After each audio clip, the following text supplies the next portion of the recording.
todo lo que vemos en la calle, por ejemplo, ahora, las empanadas, todo eso tiene azúcar refinado, ¿ya? El consumo exagerado o elevado de azúcares refinados produce una alteración en el bienestar psicológico, ¿ya? ¿Por qué? Porque baja la producción de serotonina, ¿ya? Y eso altera los ciclos de vigilia y el apetito. Se ha demostrado ampliamente que el consumo de azúcares refinados altera los ciclos de apetito y saciedad. Nuestros ciclos de apetito y saciedad tienen mucho que ver con el ritmo circadiano, por eso que tenemos un desayuno, un almuerzo y una cena. O sea, más o menos cada 4 o 6 horas se elevan las enzimas a nivel intestinal, se eleva la amilasa, etc. Y por eso tenemos sensación de hambre. Pero se ha visto que los alimentos altos en azúcares refinados con un alto índice glicémico hace que nuestros tiempos de apetito sean más rápidos, o sea, nuestros tiempos de saciedad sean más cortos. Y eso se llama índice glucémico. ¿Listo? Esto, por ejemplo, que les muestro ahorita, es el consumo de un jugo de fruta y de una fruta. El que está en rojo es el consumo de un jugo de fruta. O sea, si yo agarro y me tomo un jugo de fruta, ya sea natural o sea artificial, cuando yo tomo, ¿cuánto tiempo toman un vaso de jugo de fruta? Un juguito, un pico de fruta, agarran, ¿no? Son menos de un minuto. Entonces, ese consumo rápido de un contenido alto calórico hace que tengamos un índice glucémico alto, ¿ya? Y ese índice glucémico hace que se eleve también la insulina.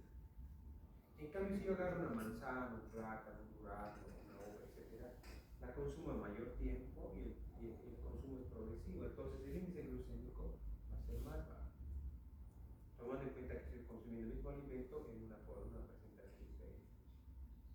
¿Cuál es el problema de este índice glucémico elevado?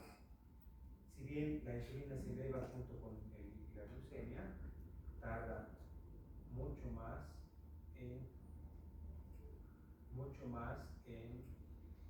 bajar. ¿Listo? Entonces eso hace que tengamos hambre más rápido. Los estudios nos requieren ver más o menos 1.5 horas aproximadamente. O sea, yo puedo tener hambre, si como un jugo de fruta a las 7, a las 9:30 ya voy a tener hambre. Entonces, si yo consumo una fruta, voy a tener hambre a las 11 de la mañana, justamente para el almuerzo. ¿Listo? Entonces, esto hace que haya problemas en la neuromodulación y incremento en lo que es la obesidad. Se habla mucho de, actualmente van a haber muchos niños con TDAH y con TEA, cosas que no había antes. Bueno, que sí había, pero que probablemente no las diagnosticaban. Pero yo les aseguro que muchos de ustedes, yo también me incluyo, porque yo tengo mucho problema de desatención, hemos tenido ese problema de TDAH de diferentes niveles. Y también se ha visto que la alimentación tiene mucho que ver con eso. Ojo, no estoy diciendo que si yo dejo de dar un alimento o le doy otro alimento, se voy a curar su TEA o su TDAH, no. Muchas mamás buscan eso, ¿no? Dicen, mira, doctor, me han dicho que si come tal, no. El TEA y el TDAH tienen otro tipo de manejo. Sí podemos hacer un apoyo con la alimentación, como neuromodulación, pero no es el tratamiento, o sea, no es que le vamos a curar su TEA o le vamos a curar su TDAH. Y esos alimentos son las grasas. El consumo de ácidos grasos poliinsaturados, omega 3 principalmente, es súper importante, especialmente para las mujeres. Cuando ustedes quieran tener un niño, ustedes quieran tener familia, tienen que asegurarse en la parte preconcepcional del tiempo un consumo adecuado de omega 3 para que el niño muscular disminuya el riesgo de TEA. Entonces está ampliamente demostrado que las mujeres que tienen un consumo adecuado durante la etapa concepcional de omega 3 disminuye el riesgo de problemas visuales y de trastornos físicos. Se ha visto también que muchos de los pacientes con trastornos psiquiátricos, esquizofrenias, el TOC famoso, el trastorno obsesivo compulsivo, que también está dentro de algunos espectros, tienen una disminución del consumo de omega 3, ¿no? bipolares, riesgo de psicosis. Entonces, se ha visto que este tipo de pacientes tienen niveles bajos de omega 3, ¿no? Espectro autista con hiperactividad. Por eso que actualmente los niños con TDAH o TEA, la neuróloga que hace omega 3, cápsulas o jarabe, para mejorar. ¿Por qué? Porque este ácido tocohexanoico, que es parte del omega 3, es muy importante en el crecimiento encefálico, es muy importante en las uniones axónicas. O sea, si no hay una disminución de omega 3, va a haber una alteración en las uniones axónicas. ¿Listo? El otro que es importante es el ácido alfa-linolénico, ya que también es parte de los ácidos grasos poliinsaturados. Como les decía hace un momento, la chía es una alternativa. Una cuchara, 5-8 gramos de chía al día, nos da un buen aporte de omega 3. Aceitunas, aceite de oliva, la palta, la chía, el pescado de mar, frutos secos como las nueces, almendras, y bueno, las cápsulas de omega 3 son nuestra fuente de hongos de ácido graso poliinsaturado.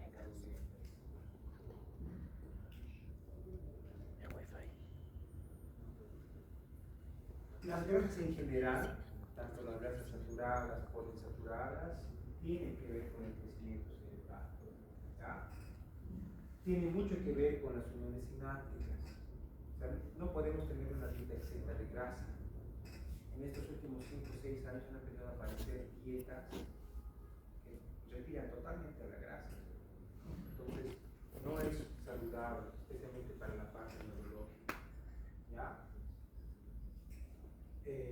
El consumo elevado de omega 6, que es lo que está pasando ahora en nuestro medio, porque consumimos mucho aceite de girasol, por ejemplo, aceite de maíz, que son altísimos en omega 6, tienen un efecto proinflamatorio. ¿Ya? Y ese efecto proinflamatorio, o sea, no es que se inflame, sino que lo que pasa es que hay una inflamación intracelular a nivel neurológico. ¿No? Entonces, ese proceso inflamatorio va a alterar las señales celulares a nivel de las neuronas, ¿no? Se habla de lesiones neurotóxicas. Cuando hay un consumo elevado, y es lo que pasa en las personas con sobrepeso o obesidad, que tienen un consumo elevado de omega 6, tienen alteraciones a nivel de las medicinas. ¿No? Entonces, esto es algo reversible. Si yo logro equilibrar los consumos de omega 6 y omega 3, disminuyo ese proceso proinflamatorio, porque el omega 3 tiene un efecto antiinflamatorio. Entonces mejoro las uniones sinápticas.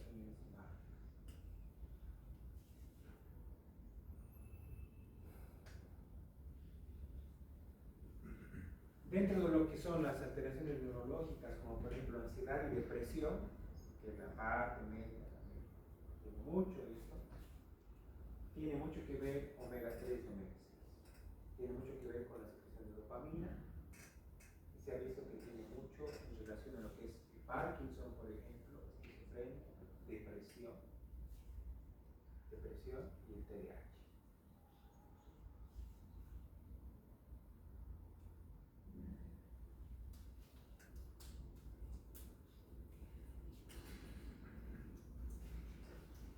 Si bien tenemos que consumir omega 3, también tenemos que consumir omega 6.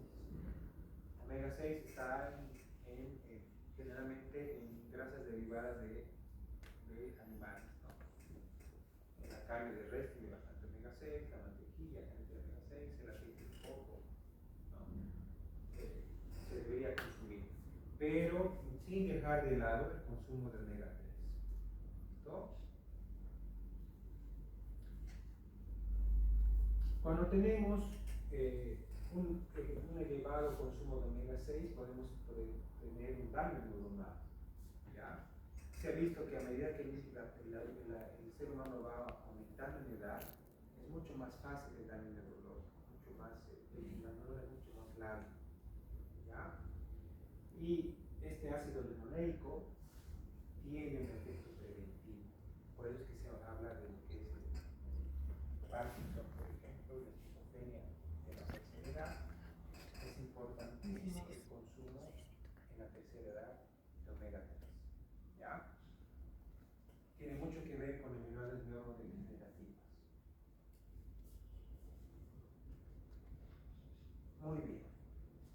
Proteínas.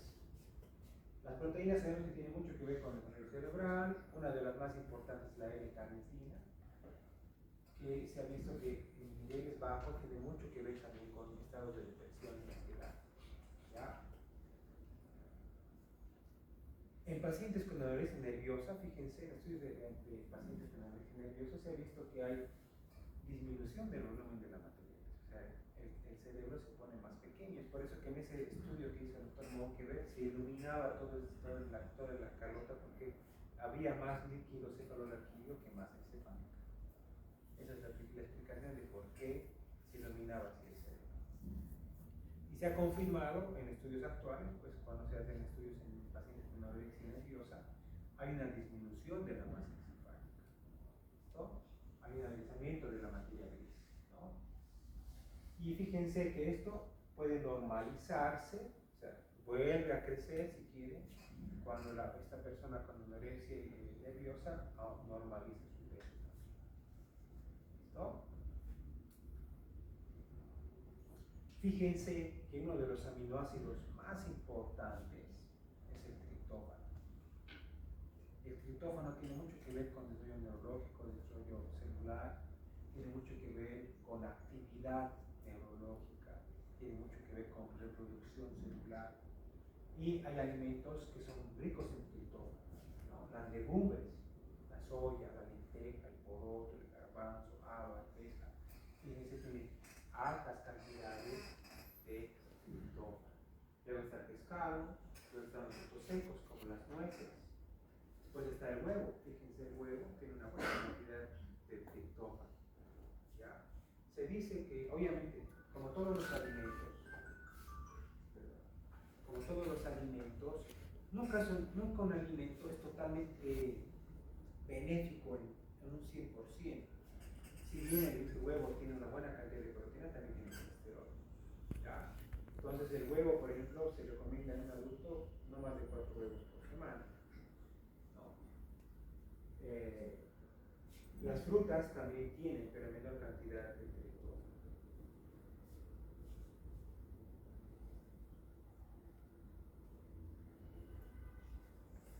Vitaminas. De todas las vitaminas que tenemos, la vitamina D es la que cumple una actividad muy importante a nivel neurológico. ¿Por qué? Porque tiene mucho que ver con la absorción de calcio, y el calcio está dentro de los neurotransmisores también, ¿no? El calcio es parte de muchos neurotransmisores. Tiene mucho que ver con la plasticidad de las sinapsis neuronales. O sea, mientras más sinapsis haya, mejor actividad cerebral. Se ha visto que los niveles bajos de vitamina D se relacionan con trastornos neurológicos, ¿no? Funciones cognitivas, memoria, etc. ¿Dónde conseguimos o qué alimentos nos dan vitamina D? Eso, ¿ok? El sol, muy bien. ¿Y cuántos necesitamos de exposición solar? 15 a 10 minutos. ¿En qué horario? 9 a 10. Antes de las 10 de la mañana o después de las 4 de la tarde. Es mejor. Nosotros no tenemos mucho problema porque estamos dentro de lo que es, estamos muy cerca de la línea del Ecuador. Hay mucho problema de vitamina D. Si tenemos exposición, no tenemos. Pero sí en otros lugares.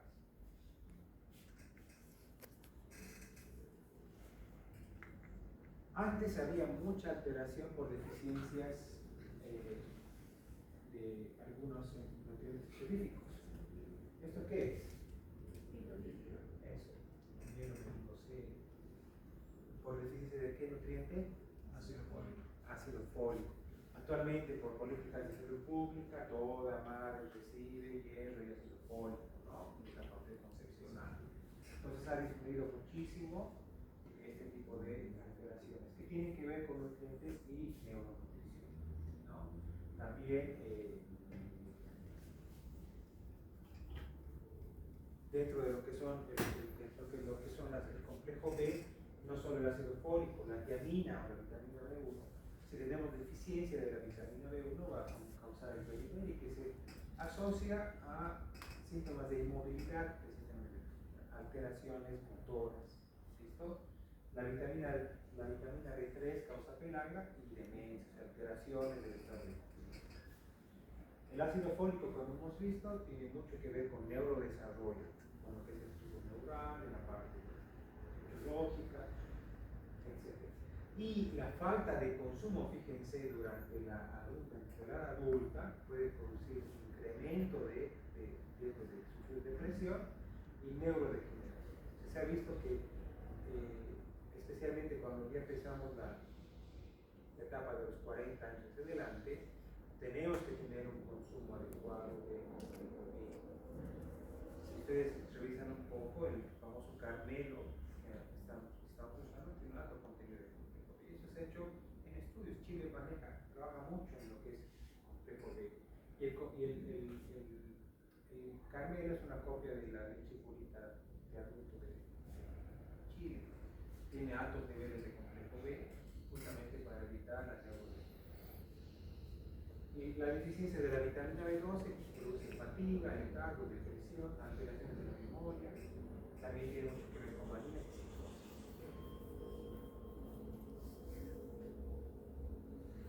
Micronutrientes. De todos los micronutrientes que tenemos, el zinc tiene mucho que ver. El zinc tiene más o menos 180 funciones en el organismo. Tiene muchas funciones a nivel de neurodesarrollo, neurogénesis y de la sinapsis. Sin el zinc no hay migración neuronal. ¿Ya? ¿Han escuchado alguna vez de los zinc fingers? Los dedos de zinc. Las neuronas y otras células tienen lo que se llaman dedos de zinc, que son proteínas que están unidas, si quieren, por moléculas de zinc, que tienen una capacidad de absorción de nutrientes. Se llama zinc fingers. Y esto tiene mucho que ver con el crecimiento neurológico. ¿Ya? El hierro, muy importante. Está ampliamente demostrado. Pacientes con anemia tienen deficiencia cognitiva, tienen retraso psicomotor. ¿Por qué? Porque tiene mucho que ver con neurodesarrollo. Yodo también. Ahora tenemos sal yodada, tenemos alimentos fortificados con yodo. ¿Por qué? Porque hay un daño cerebral irreversible por el peligro, ¿no? Entonces, por eso también fortificamos. El magnesio y el manganeso lo necesitamos en cantidades muy pequeñitas, ¿no? Pero tiene mucho que ver con la capacidad mental y el desarrollo motor y cognitivo, además del sistema inmune. Las frutas, los tubérculos, tienen cantidades adecuadas de magnesio y manganeso.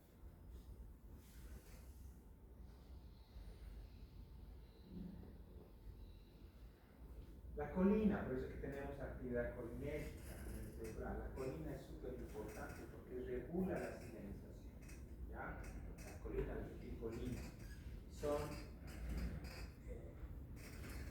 parte de la señalización a nivel neuronal y a través de sus metabolitos también tienen un efecto dentro de lo que son los genes relacionados con la memoria. Es por eso que es importantísimo el consumo de este tipo de alimentos, ¿no?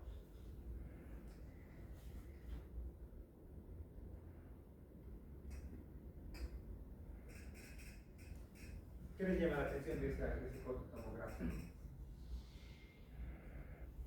¿O les parece normal? La grasa.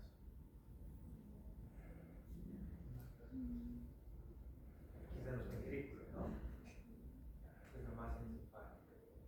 ¿Qué les llama la atención? ¿O no les llama la atención nada? ¿O parece normal? El cerebro parece normal, pero en este espacio es un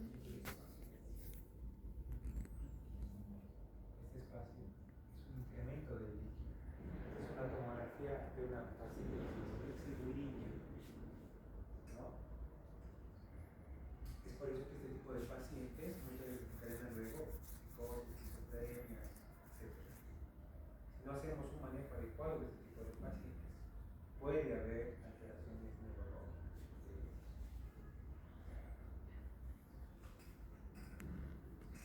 No podemos dejar de ver algo bien importante, que a mí me gusta mucho, el microbioma intestinal. Cuando hablamos de neuronutrición, no se puede dejar de hablar del eje de No se olviden que el intestino se lo maneja también como el segundo cerebro, porque tiene mucha célula neuronal y tiene una relación directa con la microbiota intestinal. Y se ha visto que la microbiota puede regular, puede tener un efecto neuromodulador. Si tenemos una microbiota saludable, vamos a tener un sistema nervioso central también saludable. La microbiota tiene mucho que ver con la producción de metabolitos, glucosilado, cortisol, tiene mucho que ver con lo que son los ciclos de ansiedad, tranquilidad, dopamina que acabamos de hablar, que es parte de la actividad neuronal, serotonina, citoquinas. Se ha visto que el manejo o el uso de prebióticos o probióticos tiene mucho que ver con la disminución de enfermedades neurológicas y psiquiátricas. Las bifidobacterias, los lactobacilos, regulan muy bien ese eje microbiota intestino-cerebro. No necesariamente tienes que consumir probióticos, no sé, cápsulas, sobres, y yogur, kefir, ya está de moda, kefir de leche, de agua, etc. Alimentos que vienen fermentados como el vinagre, etc. tienen probióticos, ¿no? Entonces, prebióticos. ¿Cuáles son los prebióticos? La fibra, tanto la fibra soluble como la no soluble. ¿Dónde está? Frutas y verduras. Entonces, si yo tengo un consumo, una persona adulta como usted debería consumir 5 frutas al día, mínimamente. Y la fruta con cáscara comestible, comerla con cáscara, porque es ahí donde está el prebiótico. ¿Listo? Entonces, este eje microbiota intestino-cerebro, hay bacterias dentro de nuestra microbiota que participan en la regulación de diferentes procesos fisiológicos a nivel neurológico. ¿Ya? Tiene mucho que ver con la tipicidad, o sea, el tipo de microbiota que yo tengo va a regular las características de las grasas, cantidades de colesterol, triglicéridos, cantidad de ácidos grasos poliinsaturados, etc. ¿Ya? Una microbiota intestinal, también fíjense, produce lo que hemos visto hace rato, que es un aminoácido esencial para el desarrollo intestinal. ¿No? Entonces, todo esto va relacionado, lo que hemos hablado del triptófano, una microbiota sana va a producir los triptófanos. ¿Listo? Además que disminuimos el estrés oxidativo, mejoramos la respuesta inmune, etc. Cuando tenemos una microbiota sana, pues tenemos un desarrollo cerebral sano. Fíjense que este eje microbiota intestino-cerebro tiene mucho que ver, como ven aquí, con el sistema nervioso, sistema circulatorio y sistema inmune. La microbiota tiene mucho que ver con inmunidad, tiene mucho que ver con una circulación sana, evitar arteriosclerosis, accidentes cerebrovasculares, etc. La integridad del endotelio vascular tiene relación directa con las características de la microbiota intestinal, ¿no? La producción de algunas hormonas, con las hormonotrópicas, con cortisol, tiene mucho que ver con una microbiota intestinal sana. La producción, fíjense, del triptófano y de neurotransmisores, ¿no? Entonces, la microbiota intestinal tiene mucho que ver con neuromodulación.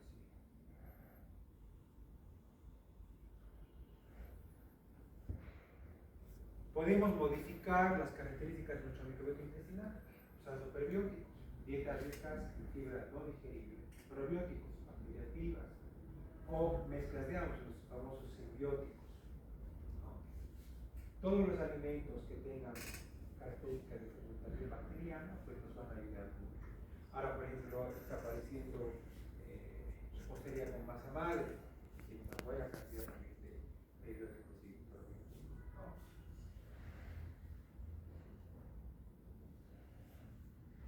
Actividad física, lo que les he dicho hace un momento. La actividad física tiene mucho que ver con neuromodulación.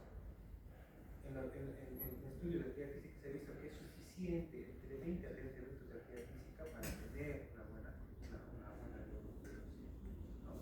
No necesitar una hora de actividad física, especialmente si no tengo mucho tiempo. Tiene mucho que ver con citoarquitectura, con las funciones neurológicas del hipocampo, ¿no? Tiene mucho que ver también con aprendizaje, ¿no?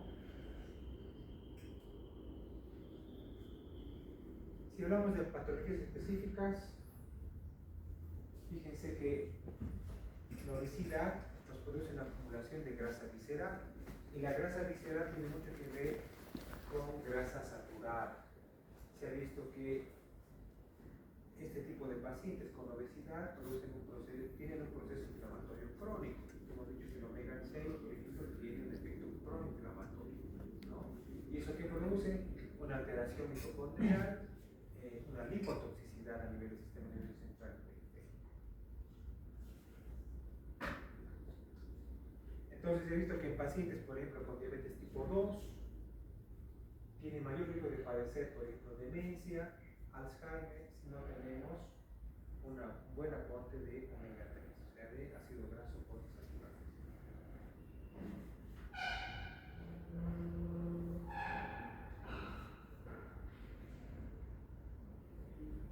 Entonces, para tener una buena actividad cerebral, una buena neuromodulación a través de los nutrientes, tenemos que tener una alimentación variada y equilibrada.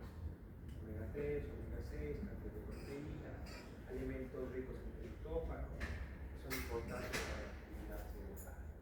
¿No? Preguntas, dudas. Creo que esto va a traer su examen, así que pregunten ahora.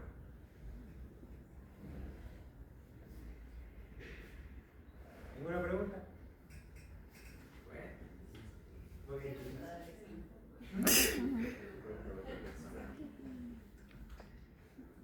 Doctor, respecto al omega 3, ¿alguna dosis estándar?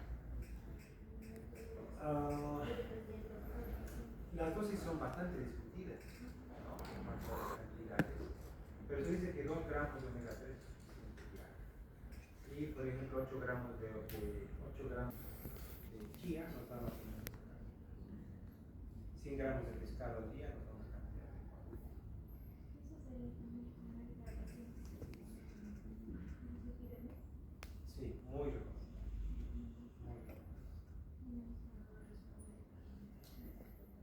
El problema de las cápsulas, no se olvide que para la absorción de grasa necesitamos qué cosa. Para absorber grasa, ¿qué usamos?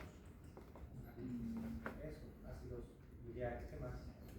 Colesterol. El colesterol es parte de la absorción. Para formar las micelas, la micelización, necesita colesterol. Cuando hay un exceso de colesterol, las micelizaciones son también bizarras, arbitrarias. Entonces hay una disminución de la absorción.